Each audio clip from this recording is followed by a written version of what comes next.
नमस्कार मित्रांनो, विविध माहिती संग्रह चॅनलमध्ये आपले स्वागत आहे. आज आपण सेल्स म्हणजे पेशींविषयी थोडक्यात माहिती पाहणार आहोत. The bodies of living organisms are made of tiny units called cells. सजीवांचे शरीर अनेक लहान एककांनी बनलेले असते, ज्यांना पेशी म्हणतात. Cells can be seen only under the microscope. पेशी फक्त सूक्ष्मदर्शकाखालीच दिसू शकतात. Some organisms are made of only one cell. काही सजीव फक्त एका पेशीचे बनलेले असतात.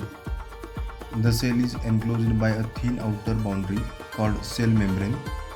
पेशी एका पातळ आवरणाने वेढलेली असते, ज्याला पेशीपटल म्हणतात. Most cells have a distinct centrally located spherical structure called the nucleus. बहुतेक पेशीमध्ये मध्यभागी एक वेगळी गोलाकार रचना असते, ज्याला केंद्रक असे म्हणतात. The nucleus is surrounded by a jelly like substance called cytoplasm. केंद्रक जेलीसारख्या पदार्थाने वेढलेले असते, ज्याला पेशीद्रव्य असे म्हणतात. धन्यवाद मित्रांनो, संपूर्ण व्हिडिओ पाहिला त्याबद्दल. व्हिडिओ आवडला असेल तर लाईक, शेअर आणि सबस्क्राईब करा.